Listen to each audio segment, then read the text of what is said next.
What I'm going to talk to you about this morning, and I hope not to talk too much, I'd like more feedback. It's about how we prepare for the 21st century business organization. How do we modify the way we teach in order to get those concepts across? I find that the students that I have here at LETU, but also I teach at a couple of technical colleges as well, that they are, as Dr. Galupa said in the previous presentation, they've been trained to learn toward tests. And that doesn't necessarily convert over to business success in the best way many times. And so I'm learning that I have to use different types of methods to get the information across. And I usually open up my classes by telling students that I don't really care about test grades. It doesn't impress me if you make straight A's. It doesn't bother me if you make a D. What I'm in the classroom for is to facilitate the learning process, concepts and principles. And I teach accounting classes, I teach business courses and finance courses. And in every course that I teach, the ultimate goal is principles and concepts. If they can learn, if they can understand principles and concepts, they do better when it comes to tests. They do better when it comes to getting on the job and being ready to make an impact. So in order to start off my presentation, I'd like 2 volunteers, please. Come up here and join me. Guinea pigs? Not a guinea pig, just participants in an opening line. Okay. Oh, it's not here. Disdainful? Not at all, not at all. Come on, yeah, come on. It's gonna take You go first. a very short period of time. One on one side, one on the other side. And if you'll indulge me for a moment, there's this old man who's in the hospital, and that would be me at this point. Very feeble, sickly, on his last leg, very, very weak. And I called to the nurse and I said, I am about to die. My life is about over. And there are 2 people I want to see before I leave. I need to see my attorney and my RS agent. They come into the room and I struggle to get up and hold my hands out, I grab these guys' hands. And I say to them, Jesus died between 2 thieves, and I will be 2 also. You might wonder, thank you for your, you might wonder, why is that even relevant? The reason it's relevant is because ethics is the underlying foundation of business. When we talk business, when we talk principles of finance, when we talk financial management, accounting, any of these courses, ethics is the underlying foundation. At LETU, being a Christian-based university, when we talk about ethics, we're talking about a set of moral values. And so I want you to keep that in mind as we talk through some of these techniques, because that incorporates into everything that we teach. The 20th century business environment, as you guys know, I'm sure, it focused on industrial-based concepts in the 20th century. There were large companies that equaled large networks. Small companies equal small networks. There was a lot of talk about branding and sales and advertising in a traditional sense. You put a billboard up, you advertise in the newspaper, you advertise on the radio. If you had some good resources, you could get on TV and do advertisements. But that doesn't really fit in anymore, and that's what we're going to discuss in just a moment. In the early 1900s, business was direct. Businesses really reached out directly to individuals in the early 1900s. In the mid-1900s, we went from more of a direct presentation to an indirect method. And then into the late 1900s, we moved into the web sensation. The internet took off, and we learned that we can reach a whole new population of people. And the photos, if you can see here, this is an old Sears building, and here's a new Sears building. And you can see the difference between the building in the early 1900s and how it looks today. They've learned to manage change. They've learned to transform, like we had in the last session, and to adapt. I like the fact that Clint Eastwood said you have to improvise, adapt, and overcome. And that's what businesses really have to do. That's what we have to do in the classrooms in order to get these messages across to students. Just a slide to show some of the successful 20th century organizations, Nike, of course. So if I say Nike, what comes to mind? Somebody tell me what comes to mind. Sport. Sport. What's the slogan? Just do it. Just do it. And so Maytag, if you think of Maytag, you think what? Keeps running, dependability. These are concepts or ideas that were associated to these businesses in the 20th century, and they were pretty successful in creating that brand. But now we're in a position where we have to move. We have to move from industrialization to globalization. Dr. Luton mentioned it in her presentation as well, and I think one of the other ones prior this morning, that we are competing on a global basis now.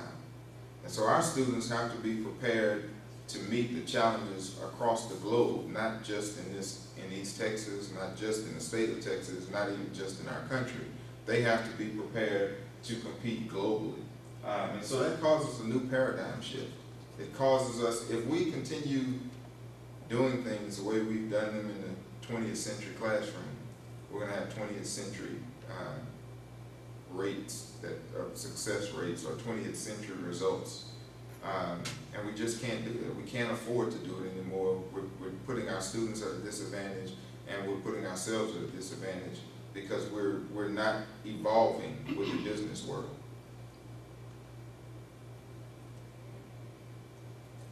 So here's this dilemma that I have: curriculum versus relevance. Where do we draw the line with that? You all are experts, I'm sure, in your field. And so where do you find, how do you find the balance between curriculum and relevance? Someone talk to me. We have a little more time so we can engage each other. What do you think in your classrooms? You look like you want to answer me. I'm thinking about the shift. It's mentioned 3 shifts. Any leader who understands being able to think about outside the box is going to look for other needs that can be met by a flexible schedule. Okay. Actually increase productivity. Right. So as you see there in the 20th century, it was 9 to 5. It was in a box. It was, you do it according to a structure, and that structure, you fit within the structure doesn't fit you. But we don't have that type of generation anymore. These kids that are coming to school now come with a flexible mindset. People have adapted to them their whole lives. It starts in the home. The family adapts to the child doesn't adapt to the family in many cases. And so can we just sit and teach a curriculum now? Is it okay to just read a curriculum, give a syllabus, follow the curriculum to the letter, get our PowerPoint, and PowerPoint them to death? Does that work? What do you guys think? Somebody said no? So, what do you teach? Aircraft systems in School of Aeronautics Science. Okay, so that's a very interesting field and quite different from my field, but I'm sure there's some similarities. So in your classrooms, what works best with your students as far as getting the concepts across to them? Well, as we do that, we do use PowerPoint, but I'm even through this, I'm thinking of ways to have them think about problems, about issues, and I have incorporated some, or there are ethical things. How do you balance safety versus economy? Can we incorporate these safety features in an airplane and make it, and still sell it so that airlines can afford to fly it? So things like that. How can I make it more problem-based? Okay. Think about. Well, yeah. If we don't use this type of wiring, it will be safer, but it's going to cost more to build this plane. And can airlines afford to buy them? And then if I'm Boeing, can I compete with Airbus for that same market with those airlines? So let's play on that for just a moment. What about the pressure that comes along with building that cost-effective airplane as cost-effectively as possible. And what happens when you're pushed to that ethical line? How do you think you can get a student to understand that they have to balance the ethical part of the safety that's involved with the efficiency that's expected? And I don't mean to put you on the spot. I'm trying to get us all to think through. I think that's great, a great issue. It's like, how do you do that? How do you do as a manager? If I got a technician who says, look, I'm not comfortable signing this thing off because I don't think it's safe. Well, yeah, but we gotta get that fly out. So you need to sign it off, just go ahead and sign it off. You know, but then, you know, crashes happen and people die, and then they say, oh, that's a safety, it was a maintenance issue that caused that because this person decided to sign that off and it wasn't really good. Right. So, and think through that process. What are you gonna do when you're that person? You gotta say, no, it's not safe, I'm not signing it off. Right. Right. So, Well, yes, sir. Go ahead. Okay. Okay. I was thinking that sometimes you need to, this is a problem that you're facing, safety and efficiency. What do you do? Okay. Ethics, tell me, don't do that. Don't sign it. You're responsible, you shouldn't do it. But also you need your job, and that dictates what you need to do. When I try to put my students in a situation that they need to come up with a solution. I don't want to compromise anything. You must come up. So this has to do with curriculum and relevance. Curriculum is designed and must be followed. The knowledge that is put there must be taught. It's important. It's the basis, the foundation. You build on top of that. But also you need to redo it in some way that will work for today. And that means problem-solving approach, redesign, the principles of transformative learning. You need to understand their needs. You need to cross the bridge, go there, see their deficiencies, and design a curriculum based on problem solving that will now address the lack of information or the boundaries of that curriculum. Right. So it's dynamic. You cannot do that statically. So this is what I would do. You must provide a solution. That's a good input, and it's something that we have to consider in every classroom, regardless of the discipline that we're teaching. When was that curriculum written, and how does it really apply to what employers expect today? In my field, when I go out to do an audit of these federal dollars that have come into the state, and these counties and these cities and municipalities have to account for these funds, I find myself sometimes coming across employees, clerks within these organizations who haven't really grasped the whole concept of being responsible for those type of dollars. They know what they should put down, they understand that they're in accounting debits and credits, but they haven't understood the whole process. They haven't understood that the bottom line is getting an infrastructure project out to a community so that if another natural disaster comes, that city isn't flooded or the sewer system doesn't back up, those kinds of things. They haven't thought through the whole process, because in the classroom that they sat in for accounting, we taught them debits and credits. We taught them financial statements. We taught them the basics of a curriculum that was probably a little outdated. And so I try in my classroom now to talk through these whole processes I always say to students that accounting is the language of business, and finance is the conversation that you have once you understand the language.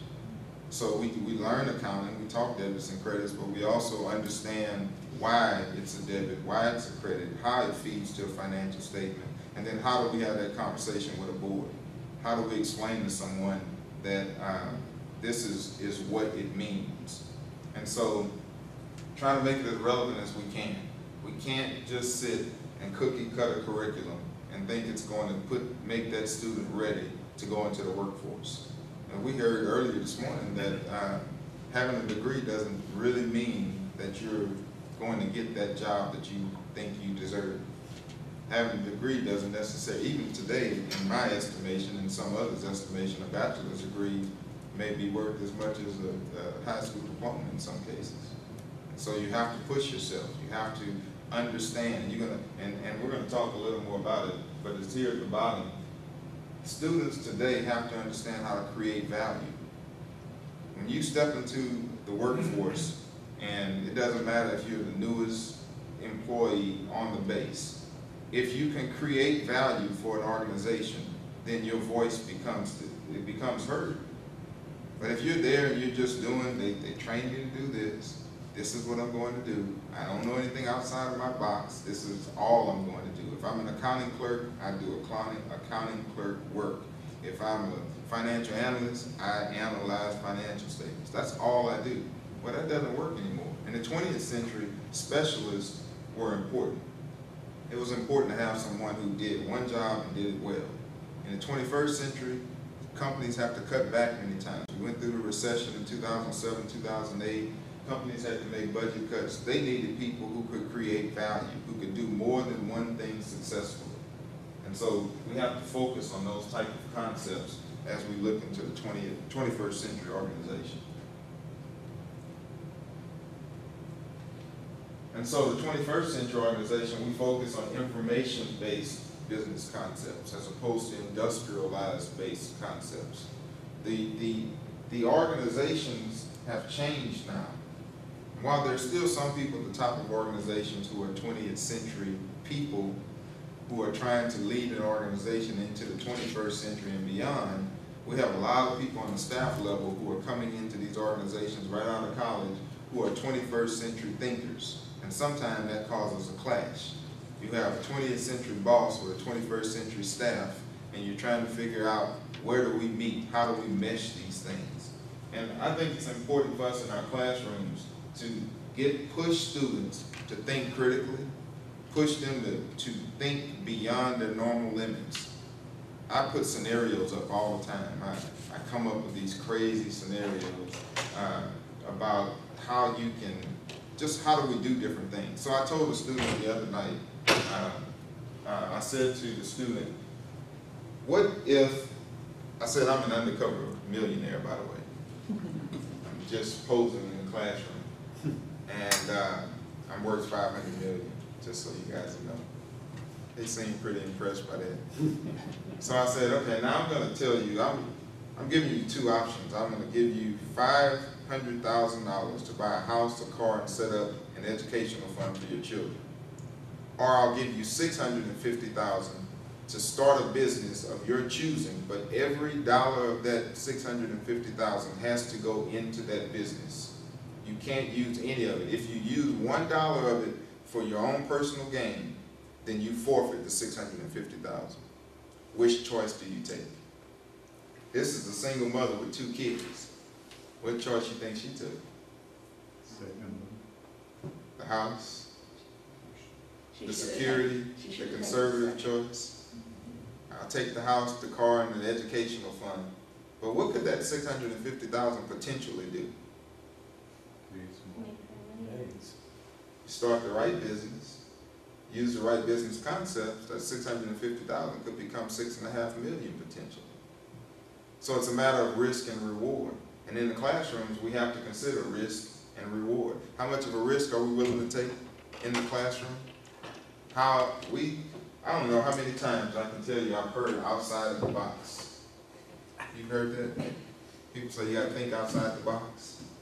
Why does it have to be a box? Why can't we think in cubes, or think in circles, or think in crazy lines? We have to find ways, because these students just don't get it based on the curriculum anymore. They look at you like you're speaking Greek. If you go through a PowerPoint, you go through a curriculum, and you hit these little points, and you have your bullet points, and everything is always very structured, and they don't have any input, and they don't have any way to challenge. So I need them to challenge me.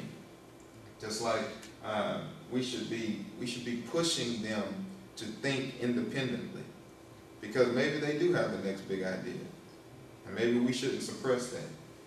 So we focus on information-based concepts.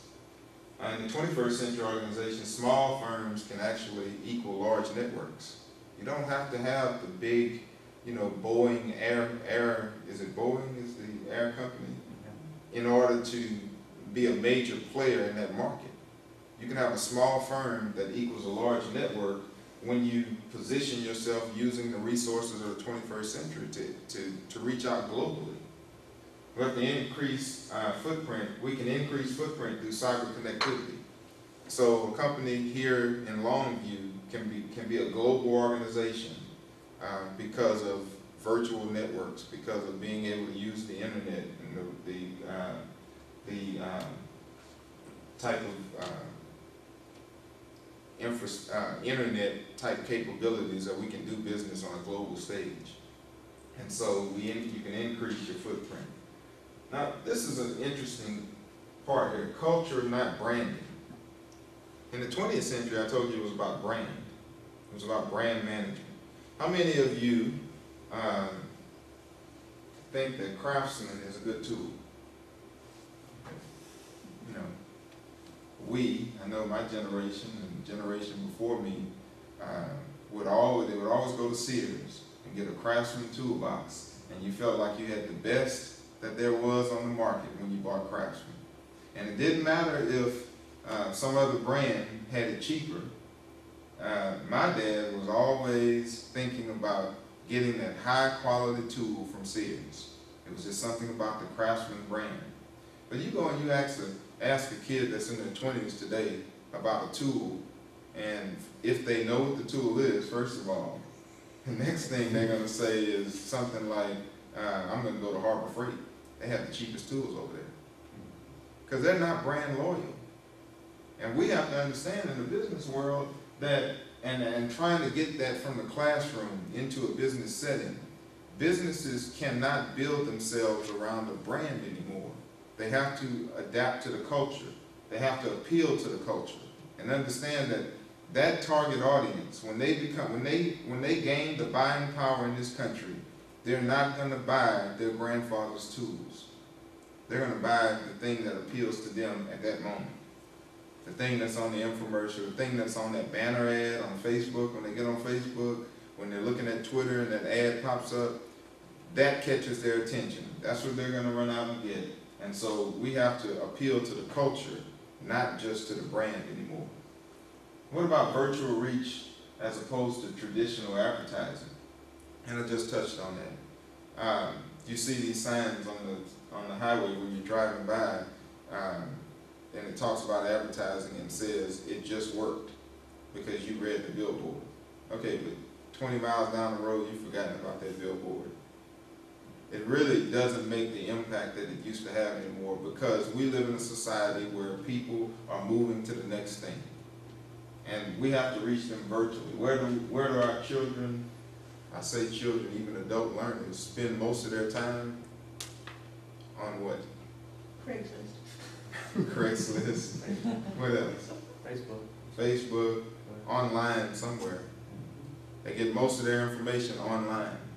And so we have to reach them virtually. We have to use banner ads. We have to use the data that comes from online research and find out where the audience is spending the most of their time, and then we advertise to them through those means, not through our traditional advertising methods anymore. And then the last thing here on this slide, creativity, not sales. If businesses focus on sales, then they're very limited in their results. But when they turn their focus from sales to creativity, understanding that students want to be creative. The type of students that we have in classrooms today, they're used to coming up with millions of ideas. They have an idea about everything. I can't tell you how many students come up to me after class and everybody wants to start a business. They want to be Steve Jobs. They want to be Mark Cuban. They want to be the next big entrepreneur. And they all have these big grandiose ideas, and they don't know how to get from a curriculum setting to actually starting that business. And I usually don't have answers for them. I push them to think about it, think creatively. What's your market? Who do you want to reach? What are you trying to sell? What service are you trying to put out? And how are you going to get there? Come back and talk to me when you got some of those answers. And it causes them to go find the answer, to be creative. Because we can't give them the answer because we don't know. They're thinking 10 years ahead of where we are in most cases in our classroom. Maybe even 15, 20 years ahead of where we are. And so we have to allow them to be creative. So here's a big question: how we teach them? First thing I think is that we become facilitators. We're not lecturers anymore. We're not, and she mentioned it earlier, sage on the stage. We're not the one that stands up here and we just lecture. And I hope that, I'm sure there's no one in this classroom, but I've had lecturers that literally stand behind a podium in the same voice for an hour, telling me that the business concepts say, and we're going to do this, and we turn the page and look at the PowerPoint, and if they move away, it's because something was wrong with the podium. That's about it. But we have to facilitate learning. We talk about engaging students, but then they annoy us when they give us too much feedback. Has that ever happened anymore? Yes? I need you to give me feedback. I need you to engage me. I want to hear what you're thinking. And then when they say what they're thinking and we think it's so off the wall, then we're like, yeah, next. That's crazy. Don't tell me that. I let them come up with all their crazy ideas. Sometimes I go into class and I'll say to the students, okay, here's the hot topic for today. Sometimes it has nothing to do with business per se, but it's something to get them engaged. So you got 5 minutes. You can have open floor. Give me your opinion about whatever the hot topic is. They come up with all kinds of things. They debate back and forth. I cut it off and say, okay, now we're going to talk about our lesson for tonight. And they're all active by this point. So we have to facilitate ways that they can actually learn and not just expect them to open the book, follow the PowerPoint, listen to me, I'm the expert. I'll sit in there sometimes and act like I have no clue about anything. You tell me. So I'll say to them, if we talk about this as a subject, how do we teach? If that's the subject of the night, then I'll say, you tell me how to teach this subject. Read that paragraph and explain it to us. Get them engaged, facilitated, get them moving, get them thinking. Cooperative learning and authentic learning. These are some terms that are even fairly new to me, as a matter of fact. I'm learning how to facilitate cooperative learning and authentic learning. Because what comes naturally to me, I just didn't know it tied into something that some book actually said. To tell you the truth, I think about it from a business perspective. I think about it from a relevancy perspective. Now I find out that there are actually some experts that agree. So authentic learning, cooperative learning. We have to have students in a position where we encourage them to work with others. We encourage them to express themselves. We encourage them to challenge whatever the norms are. Because businesses, how many of you have worked in the business world? Or have you all been teachers since birth? For those of us that teaching is relatively new and doing the work is what we've been doing. Meetings, any fans of meetings? Anybody? But why do we have so many of them if nobody's a fan of it? They're necessary, some necessary evil that went into the business book, Bible, or something. We have to have them. But what do we do when we're in it? I say that we always end up having meetings to have a meeting. We meet so that we can prepare to have a meeting. Well, what is that student going to do when they come out of college? They already have a short attention span. They already think that I'm Charlie Brown's teacher. Womp, womp, womp, womp, womp. That's all they hear until you find something that tickles them, something that engages them. So how are we going to get them to understand when you're in that meeting, you got to create value, you got to say something that's relevant, you have to position yourself to add value to the meeting, because at the bottom line for businesses is adding value. We think of creating profit, we think of the bottom line, we always say the bottom line, but it's really about adding value. where can we add value? And so these things, facilitate learning, using technology, authentic learning, cooperative learning, are ways that students can add value. They learn how to add value. They create value, and then they can add it to the organization that they become a part of. Because the worst thing that happens is, and I hear it all the time, is that students come out of college, they get a job, and the students will say, what I do in the job doesn't have anything to do with what I learned in the classroom. We didn't go over this in the classroom. So I'll take my time and pull up my emails from work. I'll let them sit in on a conference call sometimes. I'll pull up an audit that I've worked on and ask them, what do they see when they see it? And we look at financial statements that were on the New York Stock Exchange for that day. Things that they can see in real time. And we're going to look at a couple of other things that I use, but things that they can see in real time that when they get on a job, it looks and it feels like something that they've come across. I noticed in some of the curriculums, when we have examples of financial statements, they don't look anything like the financial statements that Google puts out. They don't look anything like Microsoft financial statements. The information is there, but the whole format of it is different. And so students, because they're visual a lot of times, if it doesn't look like what they saw in the book, they're lost because they haven't understood the concepts behind it. And so we have to present information to them in many different ways. So hopefully this is you, this is me, the characteristic of an educator. We're the learner, the leader, we're the model in some cases, the risk taker. We're the ones that can push the envelope. It's our classroom, so let's push the envelope. We're the visionary. Hopefully we see beyond today. Hopefully we see the needs of those businesses 15 and 20 years from now, 5 years from now. Of course, we're the communicator. We have to collaborate sometimes with our students, not just with our colleagues, but with our students. Make them feel like they are a part, the primary part actually, of the learning process. So we're collaborating with them. And we have to adapt. We can't do it the same way we've been doing it. It just doesn't work like that anymore. We're not going to see results. Our country is going to suffer. We heard this morning about China being right on our heels. I don't know if they're right on our heels or if they're maybe even a half step ahead of us in some cases. And for us to compete globally, it has to change in the classroom. And I've had this conversation many times, but I don't think it just starts in the college classroom. We have 12-year-old entrepreneurs who are being featured on ABC World News. I just saw one this week. And there are a lot of kids in elementary and junior high who have that mindset that we sometimes suppress. And we have to expand on that and work with them so that when they come to the college classroom, they're already forward thinking. I want to show you, hopefully I can do this correctly, one of the examples that I use in a classroom. This is, anybody heard of Shark Tank? The show Shark Tank? Yep.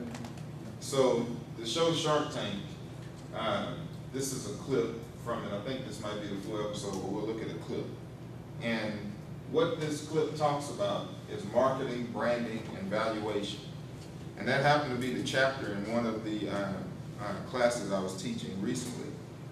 And when I saw this clip and saw that I could tie it into the chapter, I printed out the PowerPoint and gave it to them. So this is for you to read, for you to study, this is your information. But we're going to cover every aspect of this chapter by watching Shark Tank tonight. So of course they were really excited because first of all they felt like they didn't have to do any work. But we were going to stop and we were going to actually have teaching opportunities, learning opportunities through using Shark Tank. Let me see if I can work this. They didn't teach me this.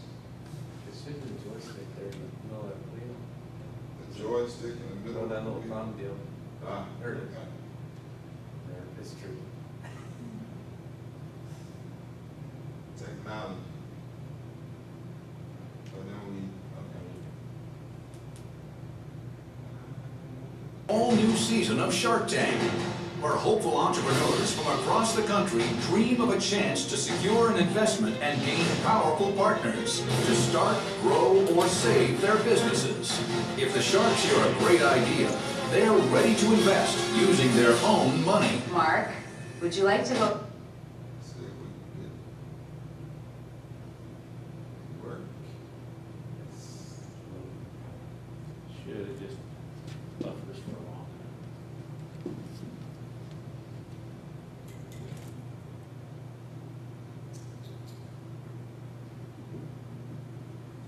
Are you trying to reach a certain point? It's the Yes. blue line. The blue line is the one you have to move. Oh. I think the gray line shows the process, but the blue line is where you don't. That's the president. That's your president. Okay. Well.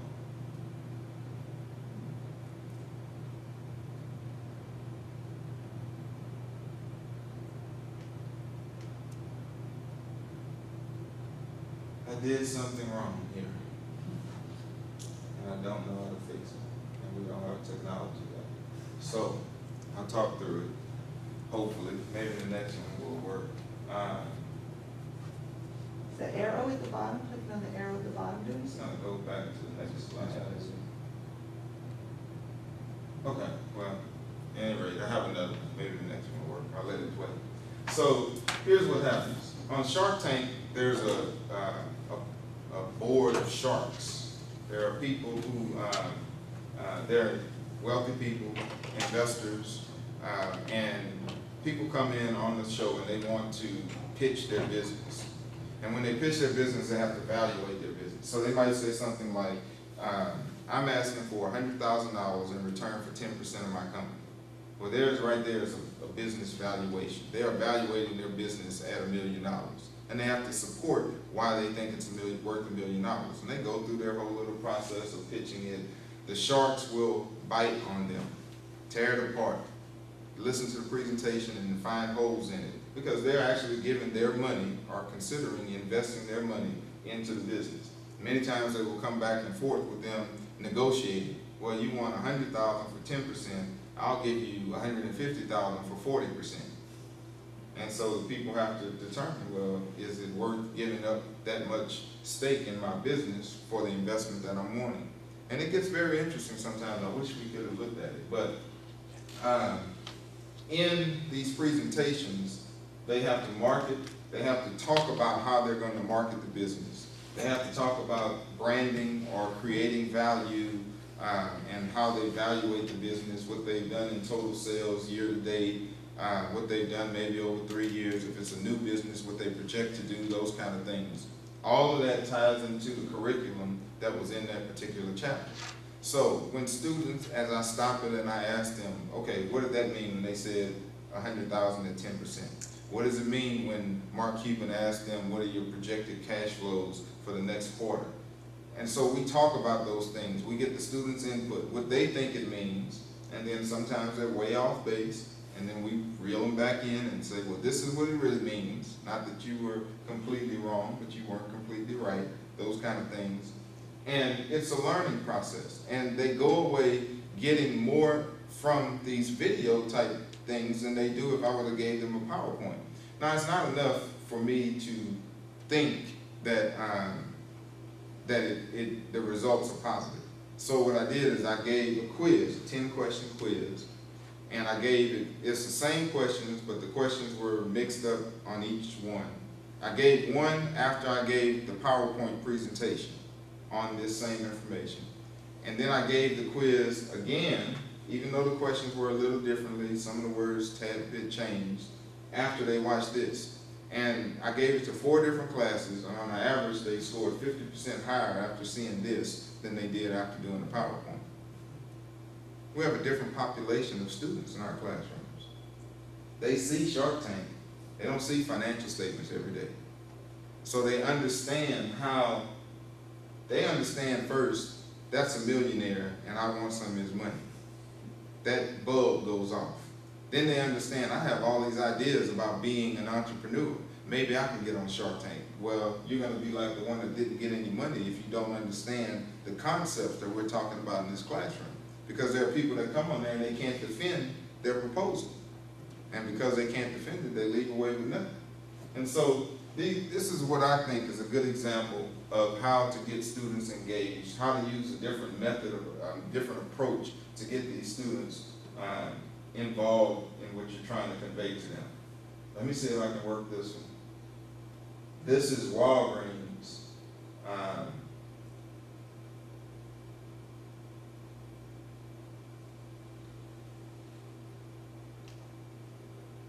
Walgreens distribution center. Walgreens is one of the most recognized names in the United States.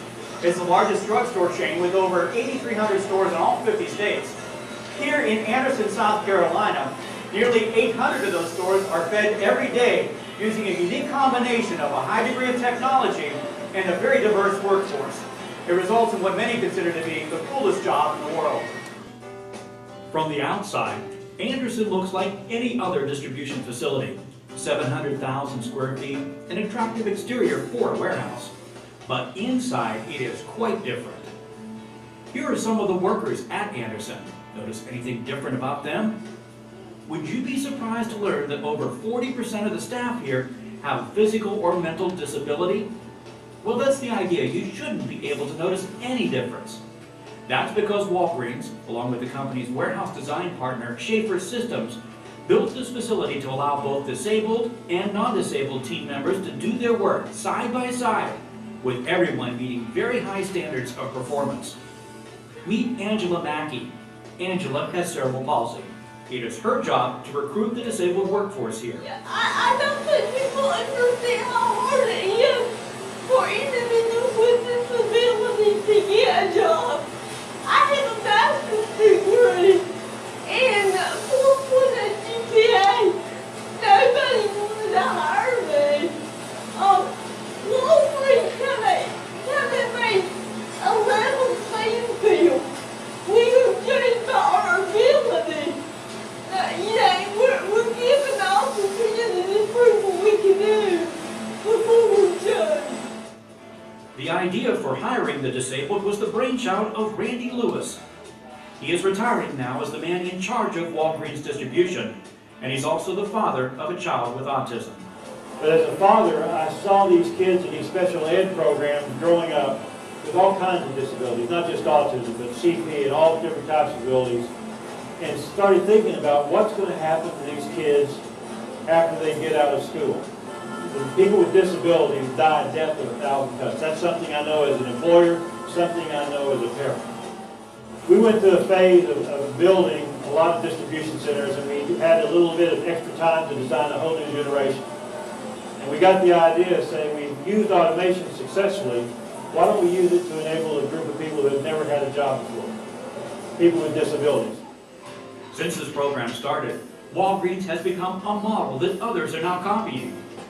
Lowe's, Procter & Gamble, and Best Buy are just some of the companies that have either opened or plan to open facilities designed to accommodate disabled workforces. As a parent with a child with a disability, the first thing you're aware of is you're limited in your time on earth. What am I going to do after I'm gone? That's a clock that keeps on ticking in a parent's mind. When they hear about this, that this is an inclusive environment, here's a future for my child that I never would have envisioned otherwise, people have moved across the country. Technology and a very diverse workforce. It results in what many consider to be the coolest job in the world. From the outside, Anderson looks like any other distribution facility. 700,000 square feet, an attractive exterior for a warehouse. But inside, it is quite... Jump to the next president, Mike. Yeah.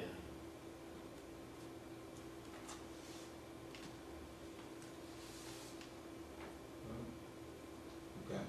So, I wanted to stop it here because of time. You might think, well, what does that have to do with a business course, an accounting course, a finance course? The questions that we would ask in this clip, we would talk about capital expenditures. Is it worth that type of investment into the workforce, into that warehouse, and do you get a return on that investment that says that it was worth doing? So we look at those principles, those concepts out of the text as we look at this. So we talk about retention. How does that affect the bottom line for an organization? You think those people that are 40% of the workforce who's disabled, they talked about it later in the clip, where they have a very low turnover rate. And an organization that has a low turnover rate is going to be more efficient. the workforce with 40% disabled and 60% that are not disabled, all producing at the same level, creates an efficiency for the organization, which allows their cost of goods to go down. So we have all these discussions out of a video that doesn't seem like it applies. Students can ask questions and they go off on all kinds of tangents, but as we bring them back in, they leave hopefully really understanding the business concepts that we were trying to get across. This little slide here just is busy, but it tells you these are the things that we have to do: be creative and adaptive and communicate. Things that you all already know, but I want to keep it on the top of our mind as we are thinking about our classrooms.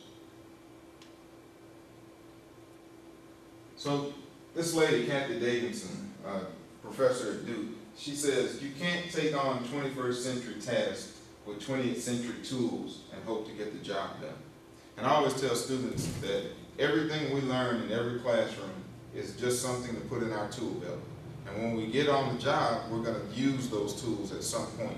And so if we're using, I don't know, a saw that our grandfather used, and now they're using laser technology to cut the same board, then we're not really helping students to move forward. We're helping them to stay stuck in the past. And it's a painful process sometimes, but we have to evolve along with the world around us. We have to be adaptable and changeable and understand that we cannot convey those messages to students the same way they've always been conveyed in classrooms. These students just don't get it. There are some that will. There are some that are overachievers and everything, and they're going to get it regardless of who's teaching it. But there's a greater piece of that population that they will not get this information by just listening to it. They have to touch it. They have to see it. One thing we've done in one of my other classrooms at a different college is I went to Walmart one night with a whole group of evening students. I gave them a SWOT analysis: strengths, weaknesses, opportunities, and threats, and took them into Walmart. We spent 30 minutes in Walmart, and I said, I want you to just walk around Walmart, put down what you think the strengths are, what you think the weaknesses are. Overwhelmingly, the weakness was the large lines, the time it took to check out. They talked about what some opportunities were to make Walmart more efficient. They talked about some of the threats, the competition that Walmart has, which led us into places like Walgreens. Why do people go to Walgreens and pay more for the same item than instead of going to Walmart to get it for less? Because they don't want to wait in line. They want to be able to run in, park close, get the item, come right out. And so doing a SWOT analysis in Walmart as a part of a class is something that was just, I walked into class at night and said, I guess we'll go to Walmart. I didn't plan on it, but it fit in with the curriculum that we were trying to get across that night. And so we have to think like that. We have to think progressively. We have to think in a way that's going to challenge students to use the data for relevant decisions. And that's it. I guess I finished about on time. Any questions or comments, feedback? Does this seem unreasonable? What do you think? Nope, it's great, right? But thank you for your time, and that's all I have. One of the challenges that Andy and I have is, and I'm sure in some of your business courses too, is what we teach, the actual content is dictated primarily by the Federal Aviation Administration. And so one of our challenges is trying to be creative and yet hit a very highly defined curriculum that we have to cover, or else we're going to be in trouble with the federal government, and, right. And our program goes down the tubes, you know. Yeah, I understand. So we have to work around that, but that's one of the problems that I face with my laundry list of things I have to cover, because if I don't cover it, now I'm in violation of federal law. And so I can, you know, there are ways that I can work around it, but that has been a challenge for me over the years to how can I do this creatively, because I still have to hit these points, and I have to be able to prove if an inspector walks into my classroom, that I'm covering all those points. Right. I understand. I deal with it every day because of the code of federal regulations and the auditing standards that we have to use, and they're very rules-based, GAAP rules, governmental, generally accepted accounting principles are rules-based. But we're moving, the U.S. is right now considering a convergence with the International Financial Reporting Standards, which is a global standard, because we do, the business is so global now, and that's more of a principles-based system. And so now I have to think about students, preparing them to think principle-based as opposed to rules-based, because all of the in-runs and WorldComs and things that occurred a lot of times were because there were rules and there were gaps in those rules, and people found out ways to beat the system, the rule system. And auditors would audit against rules and not against concepts, not thinking through, you know, why does this feel a little fishy? Well, it meets the rule, but it still feels a little fishy, but it meets the rule. And so we would drill that if it meets the rule, you give an acceptable rating. If it doesn't meet the rule, then you have a finding. But when it falls in the gray area, then the subjectivity falls in, and many auditors weren't equipped to think. We just knew the rules. And that has to change because we're moving toward a more global society. Any other comments? Thank you.